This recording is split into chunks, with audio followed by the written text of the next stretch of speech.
divertissement. France Maghreb 2. France Maghreb 2.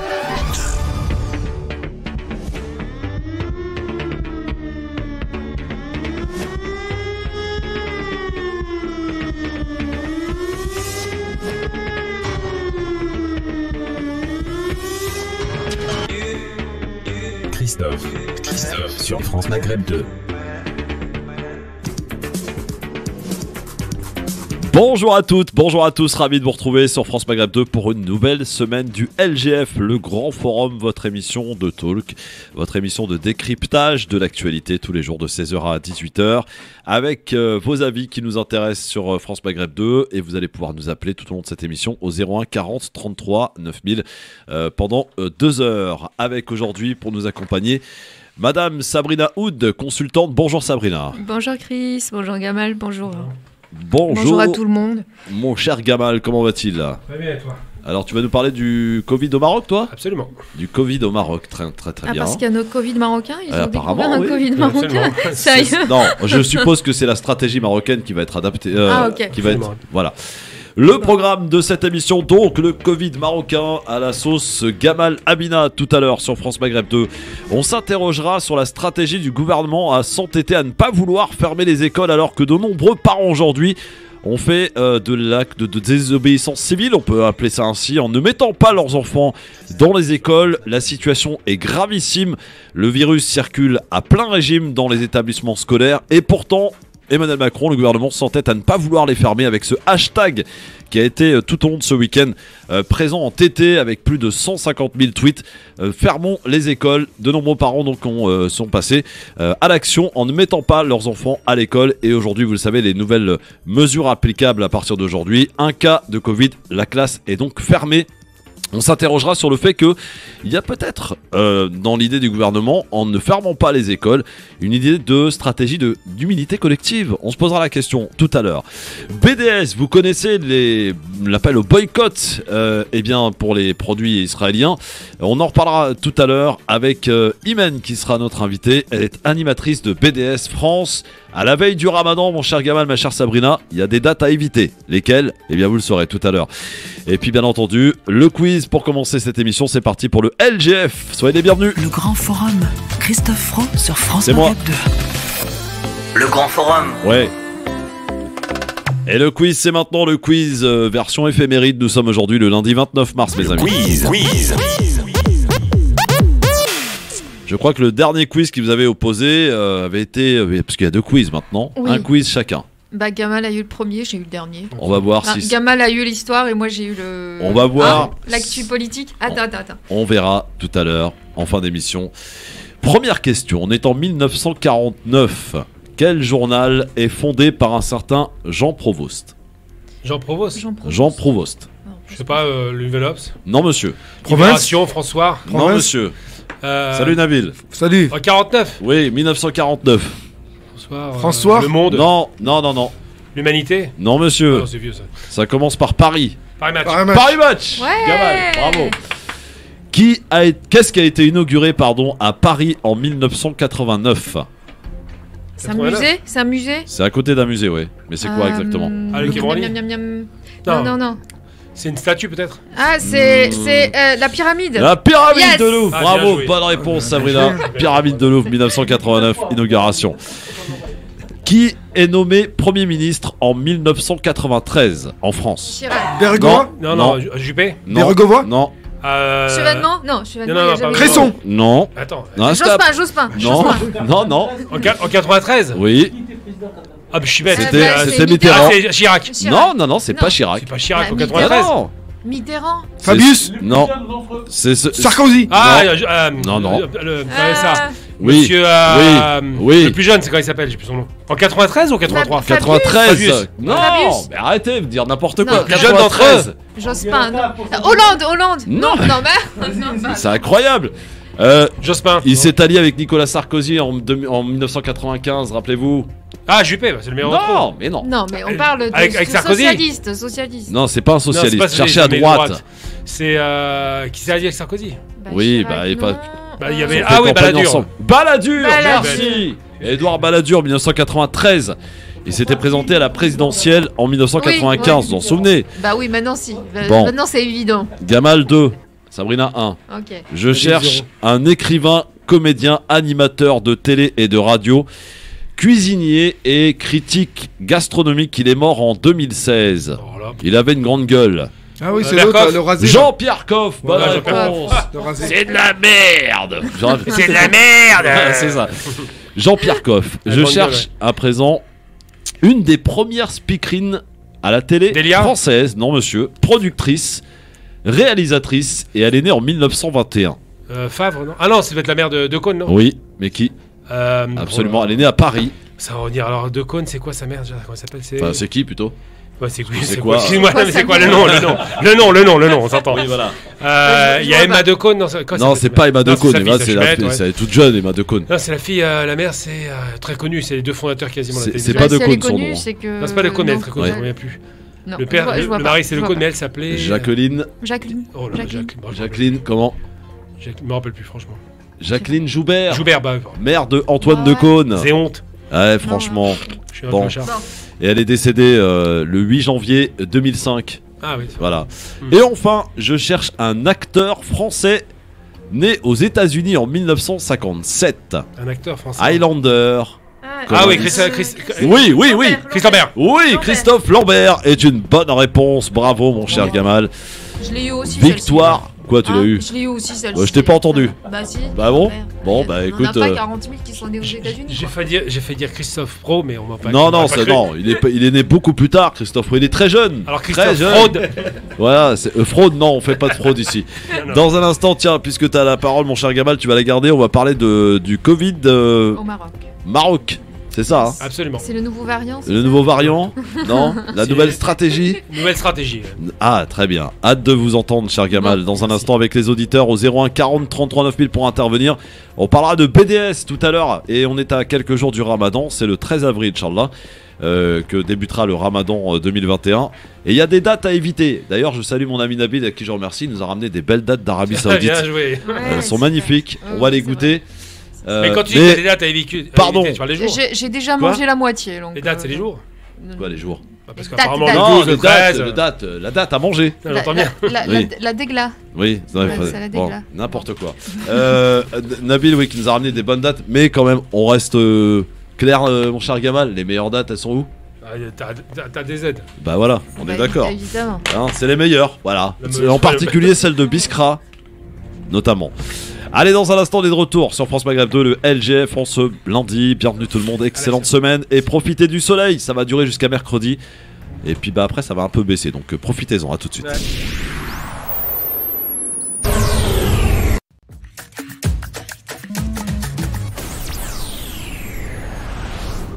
France Maghreb 2, France Maghreb 2.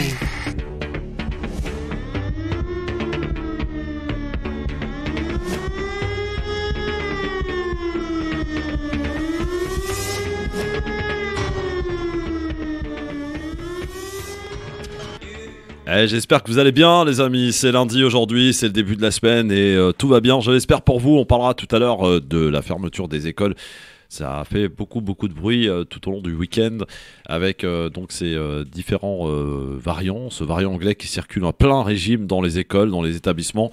Et le gouvernement et Emmanuel Macron qui s'entête, puisqu'il l'a rappelé hier dans le JDD, à ne pas vouloir fermer les écoles. Ce sera là l'ultime décision qu'il devra prendre au cas où. Et pourtant, aujourd'hui, les médecins commencent à nous dire qu'ils vont devoir faire du tri dans les patients.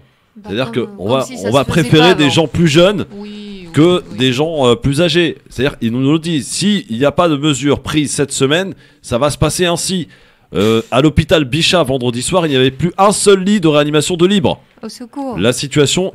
Non mais elle est dramatique, Sabrina. Non, non, non, Dans les c'est, hôpitaux, c'est une catastrophe Oui, aujourd'hui. bon, on en reparlera. Oui, mais on en bon, reparlera. Ah non, mais moi, je suis sidérée d'entendre des médecins raconter autant de conneries, quoi. Ah bah C'est- attends, s'ils sont eux dans les hôpitaux les concernés, Sabrina, nous on non, n'y est non, pas dans les je- hôpitaux. Non, mais je suis une patiente. Oui, bah oui. Je suis une patiente comme beaucoup. Je fréquente d'ailleurs. J'ai été Alors qui hospitalisée- croire? J'étais Si les médecins, hospitalisée- faut pas les croire. Attends, Christophe, j'ai été hospitalisée jeudi dans la journée en hôpital de jour. Il n'y avait pas le feu hein, dans un hôpital l'hôpital parisien, il n'y avait pas le feu, ils avaient le temps de prendre un café, ils avaient pas. Mais moi, ils me mettent hors de moi à tenir ce genre de discours pour alarmer la population. On sait qu'ils sont fatigués, on sait que ils travaillent dans des conditions pas faciles, mais ils ne sont pas non plus à plaindre. Moi, entendre des médecins venir sur des plateaux télé au lieu d'être à l'hôpital pour venir nous dire on fait de la médecine de guerre, de catastrophe, comme ils appellent ça. Moi, quand je sors de chez moi, je vois pas des cadavres partout dans la rue, je vois pas des bennes pleines de morts. On n'est pas non plus en zone de guerre, donc il faut qu'ils arrêtent avec ce discours. Ils sont juste habitués à travailler 7-8 heures par jour. Aujourd'hui, quand on commence à leur dire c'est un peu tendu, vous devez travailler 2-3 heures supplémentaires. En attendant des jours meilleurs, là, ils commencent à râler parce que... Sabrina, tu peux pas dire ça. Non, je suis désolée. Tu peux pas dire ça, moi je connais de ma famille, des gens... Beaucoup, oui, je connais des médecins. Des médecins, des infirmières, je peux te dire qu'elles travaillent pas 8 heures par jour. Je suis entourée de... Mais non, mais c'est elles font des services de 12 heures. C'est une expression. On est juste en train de leur dire de travailler un peu plus. Vous savez, les sapeurs-pompiers, quand ils sont sur un feu, ils vont pas te dire, bah oui, moi j'ai fini mon service, on arrête, j'arrête ici, on reprendra demain. Ils vont jusqu'au bout de leur mission. Quand on lâche un soldat sur un terrain de guerre, il va pas dire moi j'ai fini ma mission, il est 20h, il faut que je rentre, je reviens demain. Non, ils ont choisi leur métier, soit ils assument ce qu'ils font, soit ils se mettent en indisponibilité et qu'ils arrêtent de venir mettre le feu comme ils le font depuis plusieurs jours. On en parlera tout à l'heure, mais sujet de Discord, ma chère Sabrina. Non, mais je te le dis, moi, je te le dis. Oui, sujet de Discord. Moi, les médecins qui viennent gueuler à la télé, moi je leur dis, restez là où on a besoin de vous. Donc si ils ont le temps de venir, de passer leur journée sur des plateaux télé, ça veut dire il n'y a pas le feu à l'hôpital. Donc à un moment, il faut choisir. Donc moi, je dis, il faut qu'ils arrêtent avec ce discours. Qu'ils fassent ce pourquoi on les a formés, d'accord ? Et qu'ils arrêtent de semer voilà, bon, alors les médecins, infirmières, vous pourrez répondre à Sabrina. Ils peuvent. Moi, et peut-être t'inviter à venir... À parler de médecine de guerre, qu'ils aillent voir ce qui se passe sur des terrains de guerre, d'accord ? J'ai un ami médecin qui a travaillé pendant toutes ces dernières années en Syrie, qui me dit je perds 4 mamans par jour parce que je n'ai pas de quoi les opérer. Quand je vois une femme qui doit accoucher par césarienne, je sais qu'elle va mourir parce que je n'ai pas de quoi la soigner, je n'ai pas de quoi l'endormir. Quand ils amputent des gens à vif, ils suturent des patients à vif. C'est pas pareil, non, mais c'est pas pareil. Donc ils arrêtent de venir nous raconter, de parler de médecine de guerre. Le tri des patients se fait déjà. Moi, je dis aux Parisiens d'aller faire un tour à l'hôpital Saint-Louis en service des cancéreux. Qu'ils aillent faire un tour. Ils voient comment sont traités les patients à Paris. Bon, alors, ça commence. T'as provoqué la dawa, Sabrina. Bah oui, Nasser Lagili, tiens, notre chroniqueur, il est là. Comment ça va, mon Nasser ? Ça va très bien, je te remercie, Christophe. Mais bon. Bonjour, Nasser. Bonjour, Sabrina. Bonjour, Gamal. Bonjour. Je suppose que c'est pour moi. Bah évidemment. Oui, effectivement, je suis assez surpris de ton discours. Ouais. Même s'il n'est pas... Voilà, on peut ne pas adhérer.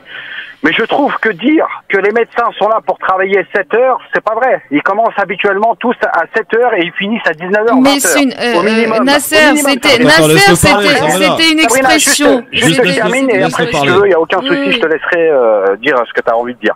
Mais voilà, moi, dans la médecine française aujourd'hui, tous les médecins, vous n'allez pas les voir dans les plateaux télé. Aujourd'hui, j'ai vécu 6 ans de ma vie avec un médecin, d'accord. Oui, j'ai vécu 6 ans de ma vie avec un médecin. Je sais de quoi je parle, je sais comment il travaille. Mais c'est comme si tu dis, je connais un arabe, je sais comment. Non, mais qu'on vienne pas m'expliquer comment ça se passe dans des hôpitaux. Mais Sabrina, alors c'est le souci qu'il y a.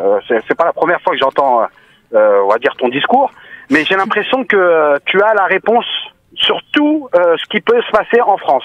Donc, dommage pour toi, mais moi, c'est pas le même constat que je fais. Quand on voit l'état des hôpitaux aujourd'hui en France, excuse-moi, c'est une politique gouvernementale qui a fait que nos hôpitaux sont dans un sacré état aujourd'hui. Quand on voit que des médecins aujourd'hui sont en dépression ou tout simplement se sont mis en arrêt parce qu'ils ne supportent plus, ils n'arrivent plus à travailler avec le nombre d'heures qu'ils fournissent. Donc je suis désolé, mais on peut pas cracher sur ces gens-là alors que ces gens-là font le maximum pour essayer de sauver des vies. Il y a un an, on les applaudissait tous les soirs à 20h. J'ai jamais applaudi, mais oui, d'accord, mais c'est ton choix, mais on les applaudissait quand même. J'applaudis pas quelqu'un parce qu'il fait le job. On les applaudissait, on était bien bien content de les avoir parmi nous. Et aujourd'hui, faut pas leur cracher à la gueule. Non, mais je désolé, crache Sabrina. pas. Non, non. Je suis un peu Nasser, surpris. Ouais, Nasser, pourtant il est calme d'habitude. Hein. Nasser, non, non, je ne crache pas du tout. Je suis juste un peu fatiguée, à moi aussi, d'entendre des médecins nous sortir des conneries pareilles à longueur de journée. C'est pas une généralité. C'est des chroniqueurs médecins. Oui, non, mais chroniqueurs. C'est ça, exact. Il a raison, raison, Nasser. Je l'entends. Mais les chroniqueurs, ils exercent plus. Je l'entends. Non, je suis parfaite, je suis d'accord avec ce que je dis, je crache pas sur les médecins, très loin de là, mais à un moment, donc on revient à la... T'as quand même dit que c'était des feignants, hein, excuse-moi. Non, j'ai jamais dit que c'était des feignants, non, c'est pas vrai du tout. J'ai juste dit qu'aujourd'hui, on leur demande de fournir un peu plus d'efforts. Je le sais, je sais que l'hôpital, ce qui se passe, oui, je l'entends, je sais ce qui se passe à l'hôpital, c'est, encore une fois, c'est de la politique, hein. L'hôpital va mal depuis qu'on commence à faire du chiffre sur la santé des gens. Enfin, oui, ça remonte à longtemps, ça, c'est une politique de 30 ans maintenant. Ça date pas d'aujourd'hui. Donc absolument. La politique, c'est pour ça d'imputer cela à Macron, c'est une erreur. Non, non, du tout. Mais il n'a pas arrangé les choses non plus, hein, tu me diras. On a une place. Il a pas arrangé les choses.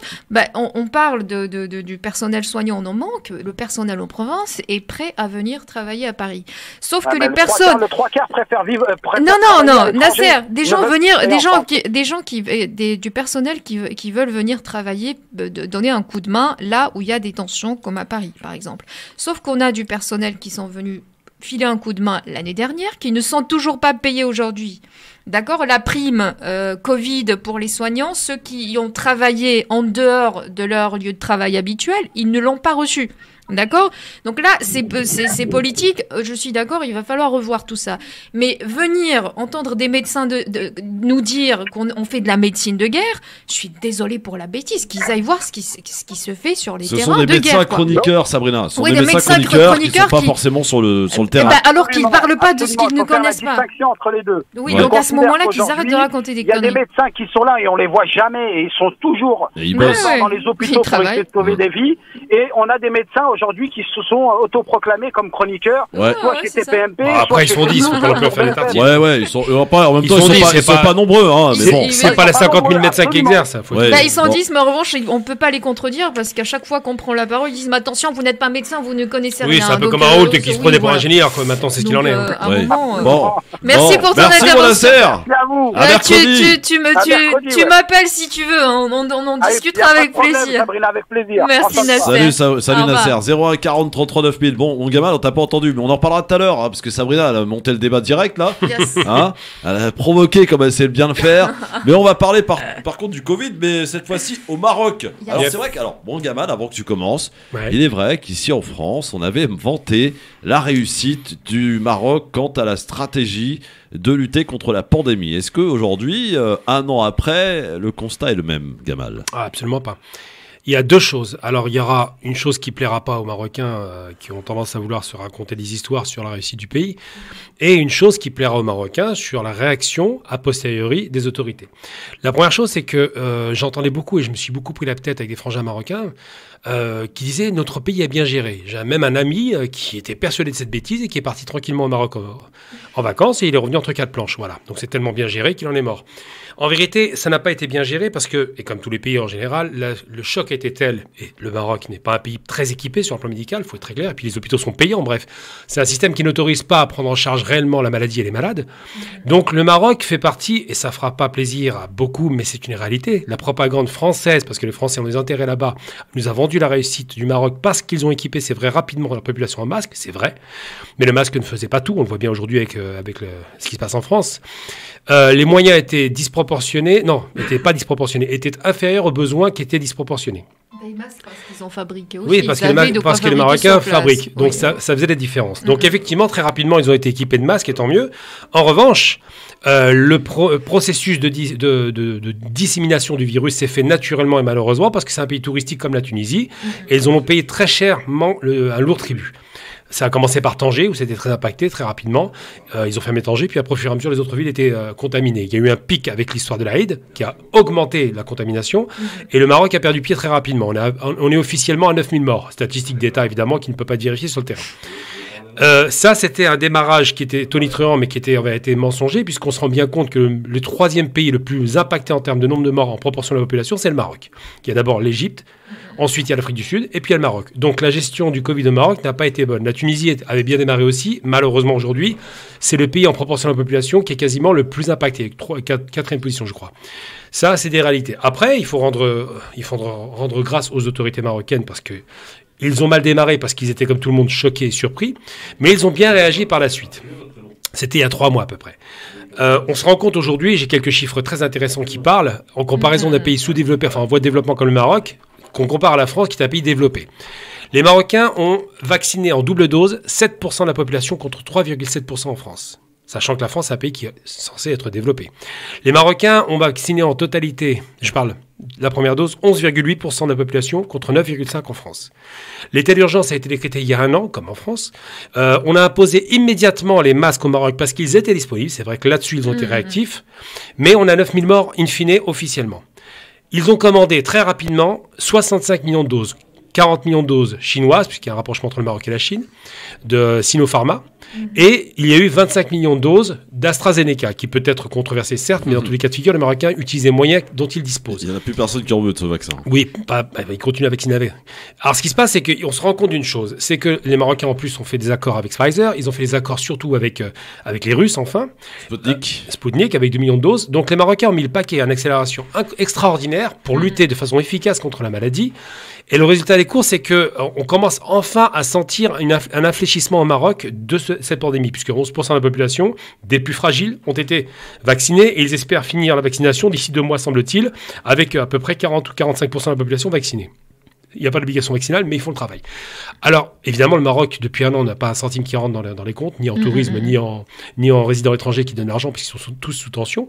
Mais il faut reconnaître, et c'est la qualité de ce qu'on appelle le pragmatisme marocain, là, pour le coup, on peut en parler, ce pays a pris les moyens parce qu'il voit la mesure du risque. L'endettement est abyssal, les déficits sont creusés et c'est normal, on ne peut pas lui reprocher ça. C'est un pays qui montait économiquement mais qui a été cassé par cette pandémie comme beaucoup. Mais ils ont utilisé les moyens nécessaires pour réussir. Et c'est là où Alors l'Algérie a choisi une stratégie complètement inverse, elle a verrouillé le territoire, elle a parié sur le blocage total du territoire pour ne pas qu'il y ait de contamination, d'augmentation. Ça a un peu marché, c'est vrai, il faut le reconnaître, ça a même mieux marché, mais c'est un système vraiment de verrouillage total. Le Maroc ne peut pas faire un verrouillage total parce qu'il a besoin d'assurer sa prochaine saison estivale. Donc, ils ont parié sur, non pas un pourrissement de la situation, ils ont parié sur le fait de pouvoir protéger la population pour pouvoir à nouveau recevoir dans des conditions qui ressembleraient à celles de Dubaï, les touristes. Et c'est très bien. Et il faut savoir rendre grâce non pas à la propagande française qui était faite au départ pour dire que le Maroc avait bien géré, c'était faux. Ils ont essayé, évidemment, mais ça n'a pas marché. Mais on peut leur rendre grâce aujourd'hui parce qu'ils ont bien géré la vaccination et largement mieux, quasiment après Israël, que tous les pays du monde. Donc, j'ai envie de dire simplement que, et si on veut prendre une leçon, qu'un pays en voie de développement avec des moyens structurels très légers comme le Maroc a réussi à faire mieux qu'un pays très développé comme la France avec des moyens structurels très lourds. La question qui se pose aujourd'hui, c'est savoir est-ce que l'État français cherche à vacciner sa population ou s'il cherche simplement l'immunité collective par la contamination. Et là, je vais être très très dur. J'ai une copine tout à l'heure marocaine qui a été contaminée, une pharmacienne. Donc c'est des gens on peut penser qu'ils sont les plus exposés avec le corps médical. Eh bien, figurez-vous que le patient zéro, c'est ses enfants. Elle a été contaminée par ses enfants, ses 2 enfants. Elle est par terre dans un état un petit peu difficile, critique, mais enfin ça va beaucoup mieux, mais tout de même au départ c'était très dur. Elle a souffert évidemment, son mari pareil, alors que c'est eux qui sont chargés de donner les médicaments. Ils ont quand même fait face, mais on se rend bien compte, d'ailleurs je fais mes salutations à Farah qui mérite largement d'être encouragée parce qu'on a besoin d'elle pour assurer au moins la délivrance des médicaments. J'ai envie de dire qu'aujourd'hui la stratégie française me paraît sinon nébuleuse, plutôt hasardeuse. Et je me pose la question de savoir qui est aux commandes et qu'est-ce que fait ce monsieur aux commandes. Alors qui est aux commandes? Je ne crois pas que ce soit le président qui s'occupe de ça. C'est l'Europe. C'est probable. C'est l'Europe. Non, mais elle a raison, Sabrina, c'est l'Europe. Ah, probablement. Et qu'est-ce qu'ils font aux commandes? C'est la question qu'on peut se poser. Parce que ce choix de pourrissement aura des conséquences très lourdes, non pas seulement sur le plan sanitaire, mais sur le plan économique et sur le plan psychologique. Oui. Merci mon Gamal pour ce petit état des lieux concernant la stratégie marocaine de la pandémie, évidemment. Vous nous appelez 01 40 33 9000. Ali est avec nous. Salut mon Ali. Oui, merci beaucoup, mon cher Christophe. Bonjour, mon Ali. Mon cher Christophe, je te suis depuis très très longtemps. Oui. Et j'apprécie votre émission, d'autant plus que tu as vraiment des chroniqueurs. Merci, oui. Merci. Oui, donc, surtout, je suis heureux d'entendre la voix des messieurs. notre ami, notre frère Gamal Abina. Merci, c'est gentil. Il est vraiment... il sort de l'eau. Moi, c'est mon impression, et à mon humble avis, je me demande pourquoi Christophe n'a pas été invité, notre frère, Monsieur Gamal Abina, dans des chaînes comme 24, LCI et d'autres pour faire face à des vallées des versatiles ailleurs. Non, mais franchement, j'ai écouté dernièrement chez... Allô, Christophe, tu m'entends? Oui, on t'entend, allez, t'inquiète pas. 5 sur 5. Dernièrement, chez GESAP, je regarde la télé et en même temps, j'écoute votre radio. La dernière fois, M. Gamal Abina était chez... ici maintenant, lui, il saura vous dire... la semaine dernière, ici maintenant, il a été interviewé. En face de lui, il y avait une personne qui essaye de... Qu'est-ce que ça a été foutre là-bas? Oui, absolument, avec politesse et l'honnêteté intellectuelle qu'il a. Et sa façon, son éducation, il l'a mis vraiment au pas. Bon, c'est l'habitude d'un grand chroniqueur comme Monsieur Gamal Abina. Vraiment, vous en avez pas mal de bons chroniqueurs. Farid Tamsamani, Ladili, Monsieur Ladili, les femmes que vous avez. Mais à mon humble avis, hein, moi je ne juge pas, mais je constate que notre frère Gamal Abina, que Dieu lui prête vie, une longue vie. Vous m'entendez, Christophe? Oui, on t'entend, Ali, on t'écoute là même. Ah oui, donc notre ami... il sort de l'eau. On a bien compris que c'était un grand fan d'Abina. Hein. Ouais, d'accord. Franchement, mais il aurait pu en découdre avec pas mal de vallées, des versatiles à la télé. Ce qu'on entend et ce qu'on en voit, vraiment, c'est quelqu'un de la hauteur. Il n'a pas... sincèrement, hein, Gamal Abina, c'est quelqu'un de... Moi, j'apprécie ses analyses, son comportement, sa façon de vraiment de... Tu l'as payé combien Comment Gamal, il t'a payé combien, Gamal? J'ai besoin de soutien. Est-ce qu'il t'a payé, Gamal, pour que tu lui dises tout ça? J'ai pas de... J'appelle... sincèrement, rien d'entendre sa voix, élégiste dans ses analyses, sa façon de voir... franchement, par rapport à d'autres qui sont aussi bons, comme Monsieur Mami... mais Gamal est meilleur, on est d'accord. C'est gentil. Gamal est meilleur, Ali. Hein. Il va me faire rougir. Là, il voit pas. Respect pour les femmes, mais par rapport à Monsieur Abina, franchement... Ouais, franchement, vous êtes tous nuls. Allez, il n'y a que Abina. Merci, moi, Ali. Salut. Merci beaucoup.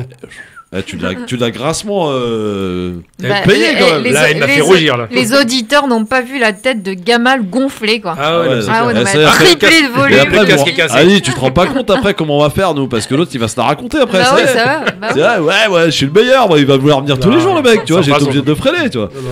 Qu'est-ce que ça a été foutu ici maintenant? Non, c'est pas ici maintenant. Il fait référence à la dernière émission que j'ai faite chez RT. Ah, RT France, c'est pas la même chose. Ouais, mais bon, c'était tellement pathétique. La fille était tellement ridicule dans ses arguments que ça m'a plus fait rigoler qu'autre chose. Tiens, on a Karim de Marseille qui est avec nous, 01 40 33 9000. Salut Karim. Bonjour Karim de Marseille. Ça va mon Karim? Bonjour toute votre équipe. Bonjour. Moi je voudrais intervenir par rapport au Maroc et je voudrais demander d'abord faire une précision. D'abord, le Maroc, ils sont 36 millions d'habitants, donc pratiquement la moitié de la population française. Hein. Oui, absolument. Bonne remarque. Donc, oui, absolument. Voilà. Deuxièmement, j'ai une question à vous poser. Comment le gouvernement marocain il fait quand les gens ils veulent pas quand ils sont réticents, qu'ils veulent pas se faire vacciner? Ah, je ne sais pas. Alors là, est-ce que tu as la réponse, Gamal? Oui, absolument. Aujourd'hui, le Maroc est fermé depuis 1 an dans une situation économique extrêmement dure. C'est un pays où là, il y avait un vrai recul de la pauvreté, il faut le reconnaître, depuis 5 ans. Et là, c'est vraiment très, très périlleux. J'ai des amis qui sont sur place, qui sont des expatriés, qui souffrent vraiment. Quand je dis qu'ils souffrent, aujourd'hui, ils se demandent s'ils peuvent manger au quotidien. Donc, cette peur s'est tellement installée durablement que la seule solution possible pour les Marocains d'en sortir, c'est effectivement cette petite aiguille dans le bras. Donc, ils forcent pas le peuple à y aller parce que le peuple est déjà dans la galère de l'autre côté. Ils disent à choisir entre un vaccin hasardeux, peut-être, mais qui peut nous sauver, et une mort certaine dans la misère, on préfère le vaccin.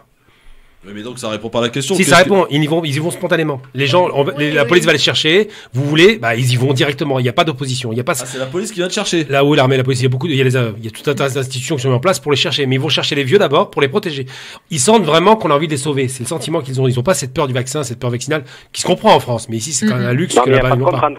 Non, il n'y a pas la contrainte. Non, du tout. C'est vraiment ils y vont spontanément, réellement. Ce n'est pas obligatoire. Alors qu'en Israël, par exemple, je sais qu'il y a un membre d'un hôpital qui a refusé de se faire vacciner, s'est fait licencier. Oui, c'est logique. Ouais. Bah, la politique vaccinale en Israël, elle est critiquée aussi Oui, par certains des intellectuels israéliens. Si, ils sont pas tous d'accord avec la politique vaccinale menée en Israël. Après, c'est deux pays qui sont il y a un pays qui est en guerre, un pays qui est en paix aussi, donc on peut pas comparer. Ils sont pas la même logique. Oui, Karim. J'ai oublié le nom de votre intervenante, comment elle s'appelle? Sabrina. Sabrina, je voulais lui dire bravo pour son discours. Je trouve qu'elle a une belle... Ah, bah voilà, il tient la route à peu près, mon discours. Voilà. Ne lui dis pas trop, on va finir par y croire sinon. Bonne continuation. Merci à toi, Karim. Merci. Karim, son fan. T'es un Marseillais capable de dire allez Paris? C'est méchant. Allez, c'est méchant. Pour nous. Non, t'es pas capable. Allez, Paris, s'ils gagnent, je suis avec eux. Merci Karim. Merci beaucoup. Allez, ciao mon Karim, à bientôt. Ciao. Je t'embrasse. 01 40 33 9000 évidemment pour nous appeler et pour nous parler de la stratégie marocaine, sujet choisi par Gamal Abina. Comment la jugez-vous cette stratégie marocaine? On peut aussi parler des autres pays maghrébins, de la Tunisie aussi qui fait face à une difficulté assez importante. Aussi, et comme tu l'as rappelé très justement, pour ce qui est de l'Algérie, elle a choisi une autre méthode, c'est la fermeture complète des frontières. D'ailleurs, j'en profite pour rappeler qu'il y en avait qui ont essayé de faire les malins en venant de Londres et en ne déclarant pas le fait qu'ils venaient de Londres. Ils se retrouvent bloqués à Roissy depuis le 28 février. Et on leur a même proposé de leur payer le billet retour. Ils ont refusé. Donc voilà, ils s'entêtent à vouloir partir en Algérie. Et c'est vrai que quand vous avez regardé sur les réseaux et que vous avez la première chose que va vous dire un Algérien, quand est-ce qu'ils réouvrent les frontières? Mais juste, si on peut être un peu raisonnable, un peu. Mais après, on ne sait pas qui ils sont aussi, Christophe, ces personnes. On nous donne pas toutes les informations. Non, mais c'est fermé, Sabrina. Non, mais tu fermes pas les frontières à tes ressortissants, quoi. Enfin, il faut arrêter cette histoire. Mais on sait qu'il y a des Algériens bloqués. Non, mais Sabrina, on sait qu'il y a des Algériens qui sont coincés à Roissy, mais on ne sait pas qui ils sont. Ils sont des gens qui habitent. Ils sont résidents à l'étranger. Ils sont Algériens de nationalité. Et peu importe où ils résident. Tu as choisi de vivre ailleurs, donc à partir du moment où il y a une situation qui t'incite à ce que les frontières soient fermées, tu peux pas y rentrer. Le vrai problème, il n'est pas là. Le vrai problème, parce que ça, il y a 25 000 Algériens qui sont en dehors des frontières, on le sait, et ils le savent. Oui. Le vrai problème, c'est qu'ils viennent d'Angleterre et qu'il y a une vraie panique, parce que le variant britannique est très très agressif. Là, l'amie dont je vous parle, elle l'a chopé. Parce que les enfants sont immédiatement impactés et qu'ils vont à l'hôpital maintenant, les enfants. Donc c'est ça qui fait peur aux Algériens, d'ailleurs, qui devrait faire peur à toute l'Afrique. Ce variant britannique est l'inquiétude première de l'Europe et donc de l'Afrique. Donc je comprends. Mais ils ont tous été testés d'après ce que j'ai compris. Après, il y a de l'excès. Moi, je pense que les autorités ont eu raison de les bloquer au départ pendant 10 jours, 15 jours si vous voulez. Bon. Maintenant, c'est pas normal qu'ils les laissent ça fait un l'aéroport. Il y a un problème. Là, c'est une punition. Après, les deux sont têtus, des deux côtés. À partir du moment où les frontières sont fermées, je vois pas pourquoi on ferait des privilégiés. Je suis désolé. Elles sont pas tout à fait fermées, Christophe. Tourne pas. Elles sont fermées. Elles sont fermées pour des rapatriements. Pour les touristes. Non. Elles sont fermées. Si tu veux aller en Algérie pour aller voir ta famille, il faut que tu signales un motif impérieux. D'accord. Tu vas pas en vacances en Algérie comme ça. Franchement, moi, ça me donne pas envie quand je vois ça fait un mois que des personnes sont à Roissy. Moi, j'ai pas envie d'y aller. Après, ils isolent. Il faut savoir qu'en Algérie, ils ont une politique. Ceux qui viennent de l'extérieur sont pris en charge par l'armée à la sortie de l'aéroport. Ils sont amenés dans des hôtels de luxe. Il faut le savoir. Moi, j'ai une copine qui a été dans un hôtel de luxe, bloquée pendant une semaine. Ça, c'est les réalités. Ils confinent. Ils ont fait le travail. Une vraie quarantaine. Bon, allez, Fatia est avec nous. Salut, Fatia. Bonjour. Vous nous appelez d'où? Vous nous appelez d'où, Fatia? Bonjour, Fatia. De Villepinte. Ah, je connais bien Villepinte. Oui, très bien. 93. Comment ça va, ma Fatia? Ça va, merci. Et vous tous? Vous allez bien? On va plutôt bien. Merci beaucoup, Fatia. Qu'est-ce qui vous amène, chère Fatia? On vous écoute. Moi, je voulais juste témoigner parce que tout à l'heure, j'ai entendu une personne parler des primes dans les hôpitaux. Moi, je travaille à l'hôpital. Ah, vous faites quoi à l'hôpital? On a bien eu nos primes. Ah, vous faites quoi à l'hôpital, Fatia? Qu'est-ce que vous faites? Je suis auxiliaire de puériculture. D'accord. Et vous avez eu votre prime, vous? J'ai eu ma prime et on a fait des heures sup parce qu'il y avait pas mal de Covid. Du coup, on avait du personnel qui était absent. Et même nos heures supplémentaires ont été payées 50% de plus. Donc, je voulais quand même témoigner parce que le gouvernement fait pas toujours des choses correctement, mais il y a des choses quand même qui ont été faites. Et je voulais témoigner de ça. Oui, et en parlant de l'Algérie, j'ai mon frère qui est parti au pays et qu'on a passé 4 fois à l'ambassade algérienne pour pouvoir qu'il puisse être mis sur la liste d'attente. Et il a fini par partir au bout de 15 jours. C'était très compliqué. Voilà, ça, je tenais à témoigner ça aussi. Merci beaucoup, Fatia. Merci beaucoup. Voilà. Bah, bon courage à vous. À bientôt, Merci à Fatia, vous. et bravo pour ce que vous Merci. faites. Merci beaucoup, à très bientôt. Donc la prime, elle a été. Mais tu sais que Ah non, l'année mais dernière, oui. je connais des cas concrets de personnes qui étaient en études de médecine, 4e année. On les a réquisitionnés Ouais. et on les payait 1 euro de l'heure. Mais c'est ça. Donc la personne qui vient de témoigner, non, ça D'accord. m'étonne pas ce que 1 je euro dis. de l'heure. La personne vient de témoigner, qui vient de nous appeler pour témoigner, dit j'ai reçu ma prime. Je n'ai jamais dit que la prime n'a pas été versée. Je dis juste qu'il y avait du personnel des soignants qui se sont déplacés de province pour donner un coup de main à Paris. Au moment où la tension était forte, et ben ces personnes-là n'ont pas pu bénéficier de la prime. D'ailleurs, ce n'est pas moi qui le dis. Hein, il vous suffit de regarder sur différents sites des syndicats qui les représentent. Ils n'ont pas reçu la prime parce qu'ils n'exerçaient pas sur leur lieu habituel. Tu vois. Bon, en tout cas, vous nous appelez 01 40 33 9000. On parlait de la stratégie du Maroc, mais on peut parler de la stratégie maghrébine. En France, les Algériens qui veulent qu'on réouvre les frontières, tout le monde veut retourner en Algérie alors qu'il y a le Covid et que l'Algérie quand même s'en est plus ou moins débarrassée. On a réouvert plein de trucs en Algérie, hein, ça y est, les restaurants, tout est réouvert. Plus personne ne porte de masque maintenant, ça y est. Voilà. Et pourtant, nous, on est des habitants qui habitons en France, donc, et on veut aller emmener le virus là-bas. Tout ça parce qu'on est pressé de retourner voir sa famille. Je trouve qu'il y a un peu de... tâchons raison garder, comme on dit. Un peu de patience, je veux dire, c'est la galère pour tout le monde, y compris pour les Algériens et pour tout le monde. Donc, on patiente un peu et après, on pourra retourner tranquillement. Après, moi, tu connais ma position. Voilà. Pour moi, je suis pour que tout le monde se contamine, tout le monde ait le virus et puis qu'on reprenne une vie normale. On ne peut pas vivre en fonction du virus. Lui, il ne vit pas en fonction de nous. Ça il fait sa vie, nécessite combien de morts, tout ça, hein? Mais combien de morts on fait voilà, on reformule. Combien les pandémies qui ont eu lieu, je sais pas, au siècle dernier, combien de millions de personnes sont mortes de différents virus dans les siècles précédents. C'est un virus. Non mais t'imagines si on fait ça, on accuserait le gouvernement d'assassin. Alors il va y avoir... Non, Christophe, il va peut-être falloir à un moment se reposer aussi la question de notre rapport à la vie et à la mort. Ouais, d'accord. Bon. On a... Moi, à la vie et à la mort, j'ai la pub là. Tu vois, ça c'est oui, à la vie et à la mort, par exemple, à la vie, bon, vas-y. Ah, ça c'est une question de vie, de survie plutôt. Ah bah de survie, ouais. Mon salaire, tu sais, je coûte très cher à la radio, faut le savoir. C'est clair. Un pognon dingue. Trop payé, toi. On reparlera Restez de avec nous. Le Grand Forum revient dans un instant sur France Maghreb 2. Le Grand Forum.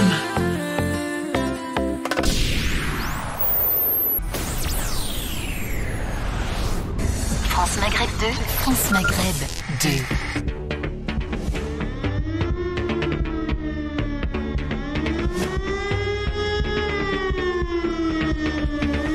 Le LGF sur France Maghreb 2, merci d'être avec nous, bon courage, bonne semaine. Et alors il paraît mes amis que cette semaine, on va nous annoncer des trucs. Il paraît que le président risque de sortir de son silence. Vous avez vu la pagaille que ça a eu lieu jeudi soir lorsqu'il a pris la parole pour faire le résumé du Conseil européen. Tout le monde s'est affolé sur les réseaux sociaux et en particulier Twitter. En indiquant qu'il allait annoncer un confinement d'urgence, etc. Que nenni. Il a même fait pire. Il veut pas. Il a même fait pire. Il a dit non, je n'ai pas de mea culpa. Tout va bien. Pas de constat d'échec. Tout va bien. En plus, il a un peu transformé la réalité puisqu'il a dit les épidémiologistes avaient prévu une montée au mois de février. Non, ils n'ont jamais parlé de février, ils ont parlé de mois de mars. C'est ce qui s'est bel et bien produit pour le coup. Sabrina, toi, les médecins que tu as mis en cause tout à l'heure, ils se sont pas trompés. Non, pas tous les médecins. J'ai pas dit tous les médecins. Ouais, voilà. Ne me faites pas dire ce que je n'ai pas dit. Donc, ils se sont pas trompés, sauf qu'on les a pas écoutés pour le coup. Mais moi, j'ai envie de striker quelqu'un là. Vas-y, strike. On y va. Apparemment, il faut être un super génie pour comprendre que le professeur Raoult, qui est une éminence absolue. Ça va, on a compris que tu avais un souci avec Raoult. Non, parce qu'aujourd'hui, la conséquence, elle est très lourde. Quand ce rigolo passe son temps à nous annoncer des prédictions qui sont avérées toutes plus fausses les unes que les autres, du mois de mai au mois de juin, au mois de juillet, au mois de septembre, pour se rattraper et nous expliquer qu'il y avait pas une augmentation sensible du nombre de morts, ce qui est un mensonge. Il nous fait un tableau sur 75 ans au lieu de réduire à 5 ans, ça aurait été intéressant. Et surtout, il se justifie pour dire « Mais non, mais ça, j'ai pas vu le variant arriver ». Donc c'est pas de ma faute. Le problème, c'est qu'il a dit qu'il protégeait Marseille, alors que ça n'a pas été le cas. L'épicentre parisien est arrivé à Marseille par les vacances, malheureusement. Et le problème, c'est que beaucoup de gens ont voulu croire en ce monsieur en le prenant pour un génie. Alors, c'est un épidémiologue, je sais pas comment on dit exactement. Épidémiologiste. Épidémiologiste, voilà, j'ai plus le terme. C'est la fatigue, j'ai pas beaucoup dormi cette nuit. Donc ce monsieur, effectivement, a peut-être une expertise comme tous ceux qui ont travaillé pendant 40 ans sur le sida, mais pendant 40 ans, ils n'ont pas trouvé de solution. C'est pas parce qu'on est bon et qu'on connaît bien la bête qu'on est capable de trouver un médicament ou un remède. Et tous les gens qui sont précipités derrière lui, et malheureusement ça a été excessif, ont voulu croire, et je les comprends au départ, qu'il y avait une solution miracle, qu'il y avait un cocorico miraculeux qui aurait trouvé quelque chose qui marcherait. Ça n'a pas marché, ça a été vérifié aux États-Unis à grande échelle. Et aujourd'hui, la question qu'il faut se poser, c'est se dire, mais quand quelqu'un parle fort, et trop fort, dit trop de choses, affirme sur des choses qu'on ne connaît pas, pour lesquelles on n'a pas le recul, est-ce qu'il faut prendre cela au sérieux? C'est du même acabit aujourd'hui que l'histoire de savoir qu'il y a un pic, une seconde vague, tout ce qui a été annoncé comme ça par avance. Évidemment qu'il y allait y avoir une nouvelle vague qui allait arriver, pas la même vague évidemment, puisqu'il n'y a pas la même surprise, mais il n'en demeure pas moins qu'aujourd'hui, cette montée en puissance du mois de mars qui correspond à la même montée en puissance que l'année dernière, aura pas les mêmes conséquences parce qu'on sera pas dans le même moment de panique, mais tout de même, il y a des choses qui se font. Donc, ce qui est plus grave, Gamal, oui. et ce que tu soulignes, c'est intéressant. Moi, je te dis, rajoute une chose importante, c'est qu'on n'a pas tenu compte de ce qui s'est passé l'année dernière. C'est-à-dire qu'au lieu de rajouter des lits, on en a fermé. C'est ça. Ouais. On a fermé 700 lits de réanimation en Ile-de-France, selon le cadre enchaîné. On a viré un des directeurs de l'ARS quelque part dans l'Est parce qu'il a fermé des lits, alors qu'il applique la politique. Bon, on n'a pas besoin de revenir sur le pourquoi de l'existence de l'ARS, qui sont des petites agences du ministère de la Santé qui sont là pour appliquer la politique du ministère de la Santé. On a tenu en aucune manière les conséquences mais on de a ce qui s'est fermé passé l'année dernière. Le 14 juillet, le président de la République nous disait tout est prêt pour une seconde vague. On a vu ce que ça a donné. C'est une seconde blague, il voulait dire. Ouais, voilà, c'est ça, il a dû se tromper. Non, mais plus sérieusement, il faut comprendre une chose. C'est que non, mais c'est sérieux. Pourquoi plus sérieusement? Non, je dis plus sérieusement sur la seconde blague, c'est pas sur ce que tu dis. Il faut comprendre une chose chez M. Macron. M. Macron est quelqu'un qui a été formé dans les métiers de la finance. Et malheureusement, quand on est formé dans la finance, on ne voit pas des êtres humains, on voit des chiffres. Son objectif au départ, c'était de redresser les comptes de l'État ou à minima de les rétablir à peu près à l'équilibre, sachant que les recettes fiscales ont reculé de façon considérable. Ce que les gens ne regardent pas, c'est la microéconomie. On la comprend, la macro, elle est absente. Quand vous dites à quelqu'un qui a un budget de 300 milliards, ça ne veut plus rien dire. Ça ne parle pas aux gens, 300 milliards. Donc le problème, c'est qu'il a été mis aux commandes pour ces raisons-là et qu'il a fait un travail pendant 3 ans de SAP pour faire en sorte de réduire ses déficits et que cette pandémie a foutu toute sa stratégie en l'air. Il espérait tirer un avantage avec la retraite des baby-boomers pour relancer l'emploi. Ça n'a pas fonctionné. Il espérait tabler redynamiser le tissu économique par les startups. Ça n'a pas fonctionné. Donc aujourd'hui, il se retrouve dans une situation très difficile dans laquelle il est enfermé dans un calcul qui se dit « mince, je dois continuer à faire des économies ». Sachant qu'il faut absolument laisser filer les déficits pour faire face à cette crise et relancer l'économie. Donc la quadrature du cercle est atteinte avec M. Macron, c'est quelqu'un qui n'est pas en mesure de faire face. C'est quelqu'un qui est tombé dans un vent de panique. Il faut se rappeler quand même qu'il n'y a pas si longtemps que ça, c'était la panique. Et qu'aujourd'hui, je pense que s'il se représente, ce qui pour moi serait une très mauvaise erreur, une très mauvaise chose, n'apportera pas plus de solutions, mais resserrera encore plus la vis. Mais il sera réélu en plus. Probablement, parce que le problème, c'est pas que Macron est bon. Vous savez, personne. Je vais faire une comparaison qui va être méchante. C'est très méchant, mais bon, je compare pas Macron et Hitler. Mais Hitler n'a pas gagné. Arrête. Non, je compare pas. Je ne faut pas non plus délirer. Hitler n'a pas gagné parce qu'il était fort. Il a gagné parce que les autres étaient faibles. Et ben là, c'est pareil. Macron ne gagne pas parce qu'il est meilleur. Il gagne parce qu'il n'y a personne en face. Non, mais il n'y a personne en face. Il n'y a pas d'opposition. Je veux dire, si l'opposition se caractérise par un Mélenchon, autant dire que Macron, il a les clés du pouvoir. La République, c'est moi. Oui, voilà, c'est une blague. Bon.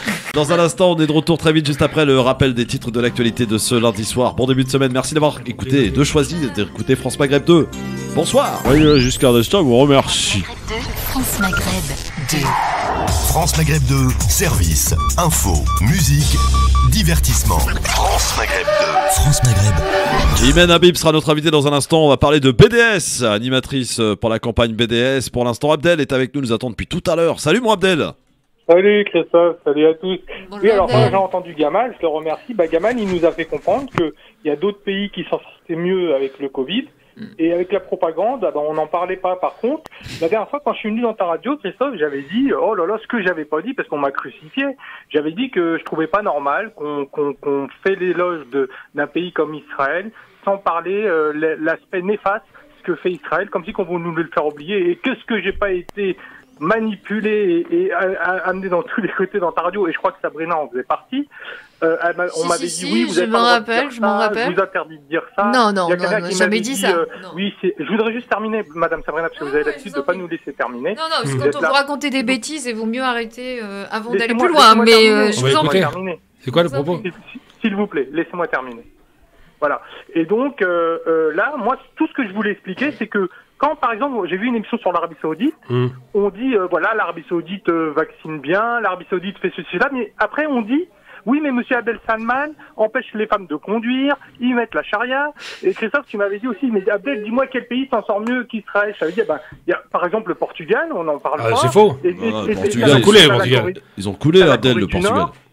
La Corée du Nord. Alors quand on parle de la Corée du Nord, quand j'entends les journalistes, ils disent, oui, mais la Corée du Nord tue leur peuple, ils emprisonnent les journalistes, on peut rien dire, mais ils vaccinent bien, mais il y a ça, il y a ça. Il y a qu'Israël qui échappe à ce genre de discours. J'ai jamais entendu un journaliste dire, alors on dit que Israël vaccine bien, je suis d'accord, mais on dit pas, après, oui, mais Israël massacre les Palestiniens, les Palestiniens vivent dans une prison, enferme les Palestiniens à tort et à travers, les journalistes palestiniens peuvent pas s'exprimer, ça on ne le dit pas, c'est tout ce que je voulais expliquer. Je peux répondre à ça? Oui, vas-y Gamal, réponds. Alors oui, moi je suis absolument pas, je suis totalement opposé à Israël pour toutes les raisons qu'on peut imaginer, et je me pose même pas la question de savoir avec qui je suis, mon cœur est palestinien, donc c'est réglé. En revanche, quand on fait une analyse de situation, je vais prendre moi le cas le plus extrême, Hassan II. Hassan II, c'est quelqu'un que j'ai détesté absolument, contrairement à son fils que j'apprécie. Hassan II avait tous les défauts qu'on pouvait imaginer du personnage, mais je lui ai donné une qualité. J'ai réussi à trouver une qualité à ce monsieur. Il a construit énormément de barrages. C'est-à-dire que quand quelqu'un fait quelque chose de bien, même s'il est mauvais fondamentalement, il faut être capable de dire qu'il a fait une chose de bien. Et bien Israël, même si je déteste l'institution israélienne, la colonisation, la barbarie qu'on peut voir dans la bande de Gaza, on ne peut pas leur retirer cette qualité. Ils se sont saignés pour obtenir à un prix très cher Gamal, des vaccins. Je suis d'accord avec toi, Gamal, mais il ne faut pas oublier de dire, comme on dit pour l'Arabie Saoudite, ou comme on le dit, je te dis, j'ai vu une émission sur l'Arabie Saoudite, les journalistes après ils disent, oui mais les femmes n'ont pas le droit de conduire, oui mais il y a la charia, c'est une chose qu'on ne sait pas. Oui, mais ça c'est vrai, mais ça c'est la propagande classique qu'on a en France. Je prends un exemple très concret, par exemple. Les Saouds, c'est pas les plus critiqués. Moi, j'ai aucune sympathie. Pour moi, l'Arabie, c'est l'Arabie, c'est pas l'Arabie Saoudite. L'Arabie Saoudite, c'est une occupation anglaise. Donc, je fais une distinction. L'Arabie historique n'est pas l'Arabie Saoudite. Et donc, les Saouds, qui gèrent le pays et qui le gèrent à leur sauce, le font de la pire des manières. Alors, je parle pas de vaccination, parce que c'est des pays qui ont plus de 30 degrés de moyenne, donc la circulation du virus est très difficile. J'ai envie de comparer aux Émirats Arabes Unis, dont c'est la fête aujourd'hui. Ils ont aucun problème. Je peux comparer avec des pays qui réussissent. Mais c'est vrai que quand on parle des pays arabes, en règle générale, et je vais vous donner un exemple très concret, on dit par exemple des Émirats, Dubaï, l'arrogante, parce qu'il y a des buildings. Bizarrement, ces mêmes buildings aux États-Unis ne dérangent personne à Shanghai, ne dérangent personne à... Voilà, tu as compris. Bizarrement, quand c'est d'autres pays, c'est normal. Quand c'est chez nous, on est des arrogants parce qu'il faut qu'on reste à l'état de vieux singes de montagne ou peut-être de vieux bédouins. Oui, de dictateurs. Donc c'est toujours réducteur pour nous humilier. Parce qu'il y a de la jalousie, parce qu'il y a de la haine, parce qu'il y a un entretien de ce racisme structurel qui consiste à dire que l'arabe est forcément voleur, fourbe, incapable, pas travailleur. Bref.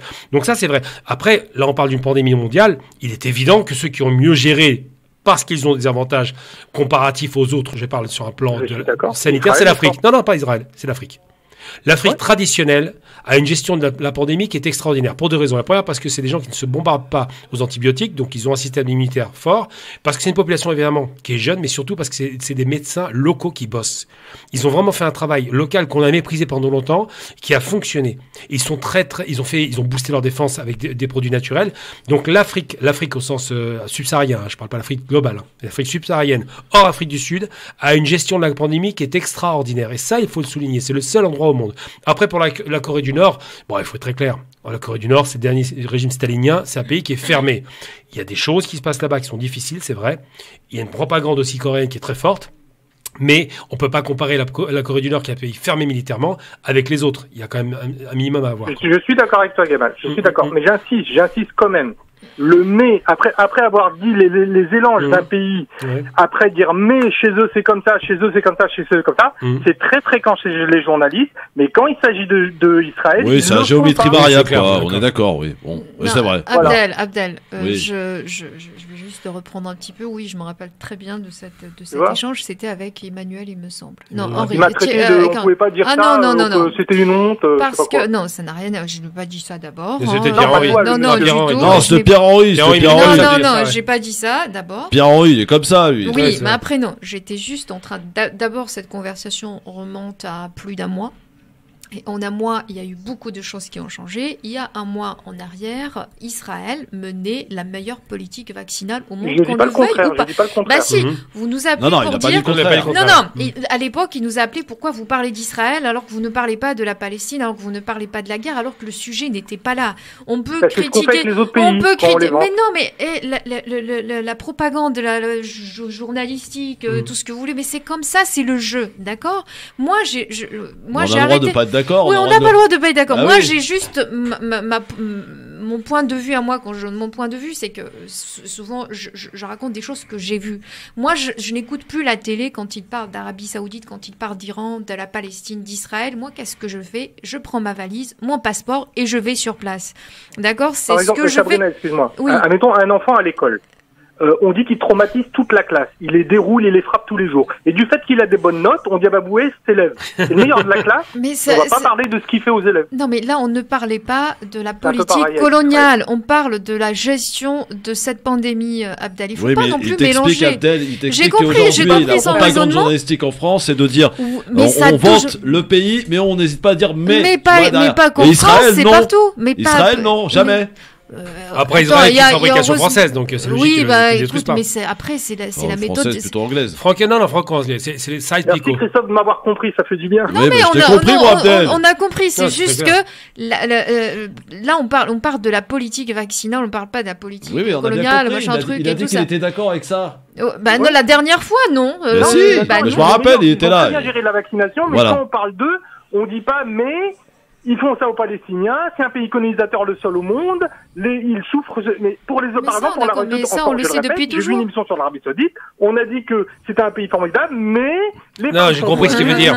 Ce qu'il veut dire, c'est que quand on parle d'un pays arabe, en règle générale, on va dire c'est bien, mais on dénigre. Voilà. Oui, quand on parle d'Israël, qui est un pays qui est largement critiquable, on dira c'est bien et il se passe rien derrière. C'est vrai, mais il faut pas perdre de vue une chose. On dit plus pour le Maroc, c'est peut-être l'effet de la normalisation. Et on est en France. En France, il y a un vrai problème avec les Arabes. C'est vrai qu'on a appelé ça islamophobie, ce qui est une stupidité monumentale.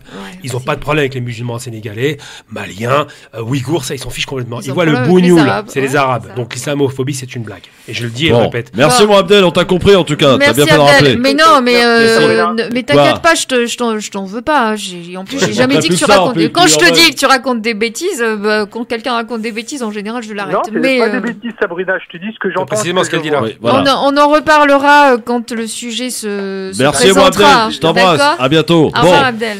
Vous êtes incroyable quand même. C'est incroyable. Pas de polémique. Ah oui, vous adorez ça. Bon, allez, on va parler. Tiens, puisque vous allez m'aller chercher. On va en parler de la colonisation. Paf. Avec notre invité tout de suite qui est avec nous. On va parler de BDS avec Iman. Iman qui est avec nous. Iman Habib, animatrice de la campagne BDS. Bonsoir Iman. Bonsoir. Bonsoir à tous. Bonsoir, comment allez-vous Iman? Ça va très bien, merci. Alors, le BDS évidemment qui a été l'ennemi numéro 1 de beaucoup de personnes en France, le sionisme, etc.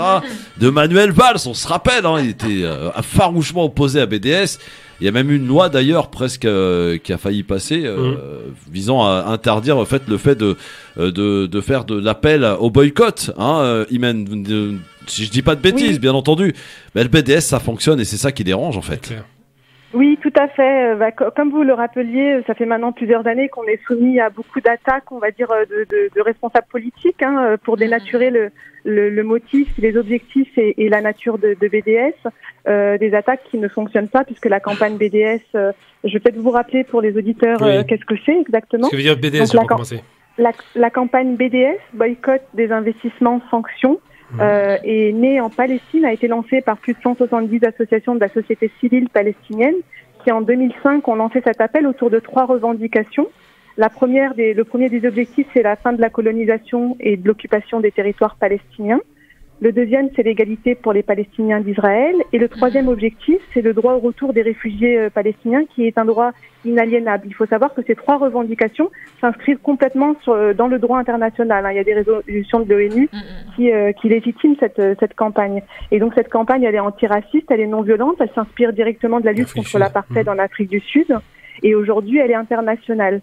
Et donc, effectivement, cette campagne est pas mal attaquée, donc notamment dans notre pays, mais on continue et à développer la campagne et on est déterminé pour agir en solidarité avec le peuple palestinien. Imen, elle a fait plier des sociétés là-bas qui travaillaient en Israël, par exemple le BDS. Des sociétés qui en sont parties.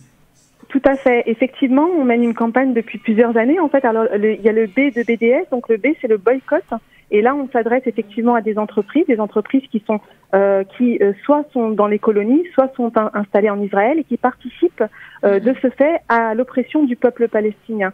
Nous, à notre niveau, on a démarché, on a mené des campagnes contre pas mal d'entreprises. Je pense par exemple à une campagne en direction d'Orange, qui avait à travers partenaires qui a installé des antennes dans les colonies israéliennes. Donc c'est une campagne qui a duré plusieurs années. Et qui a finalement, Orange a annoncé la fin de ce partenariat et s'est retiré en fait des territoires palestiniens occupés à travers ce partenariat. Et donc ça, c'était l'une des victoires un peu au niveau du boycott qu'on mène.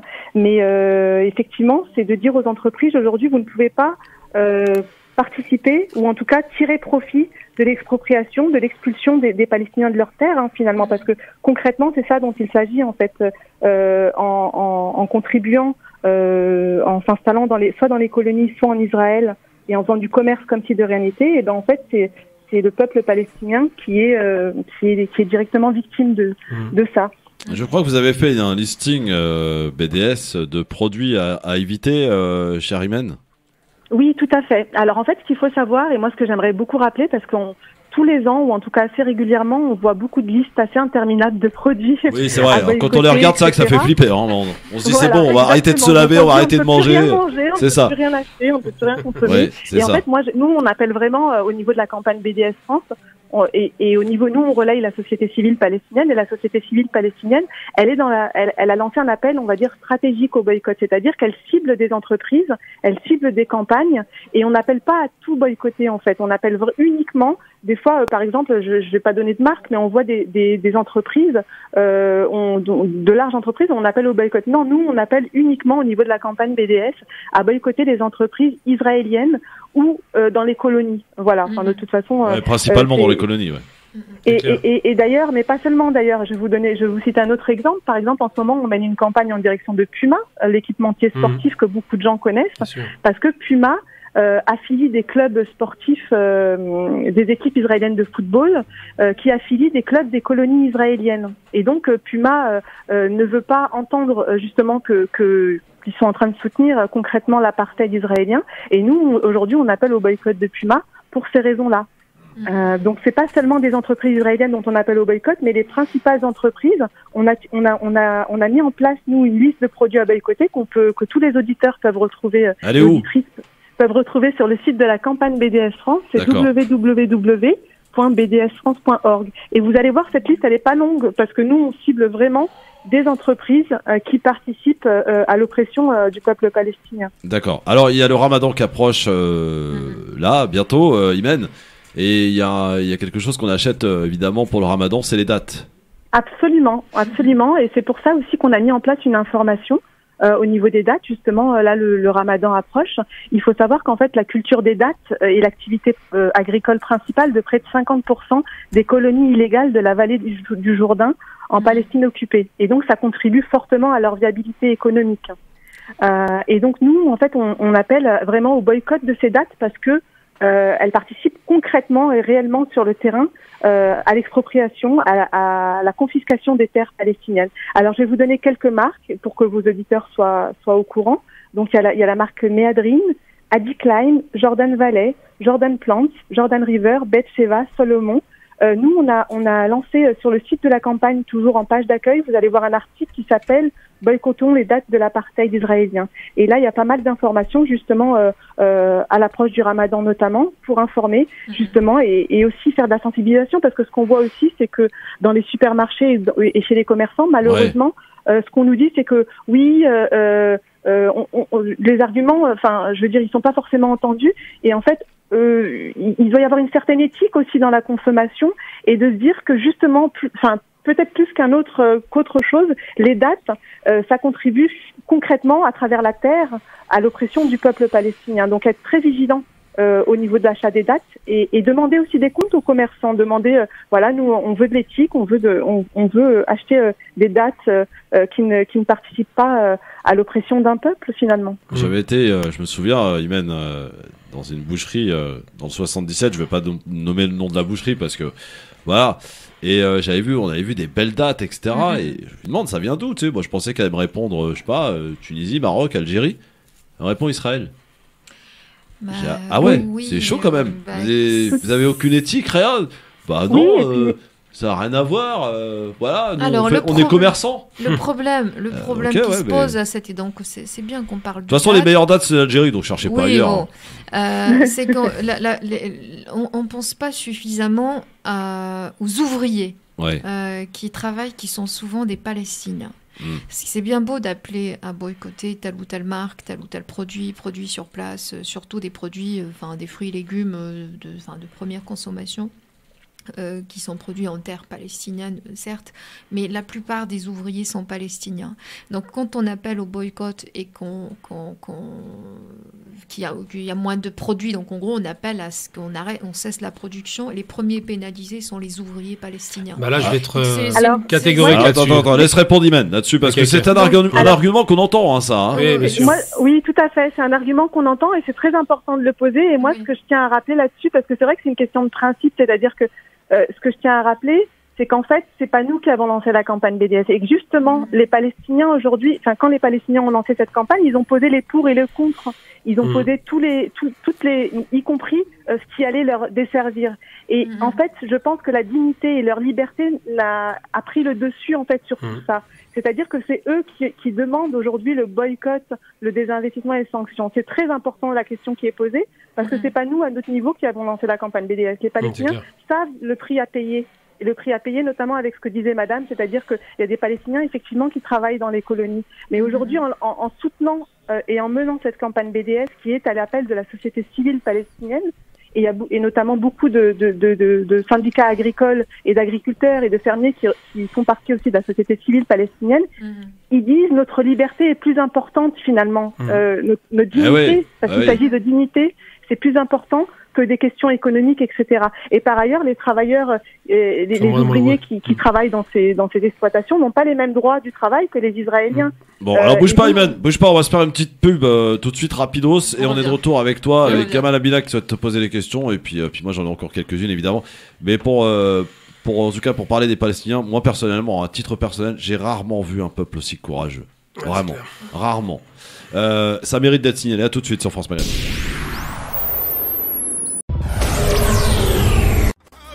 يا حبيبي يا حبيبي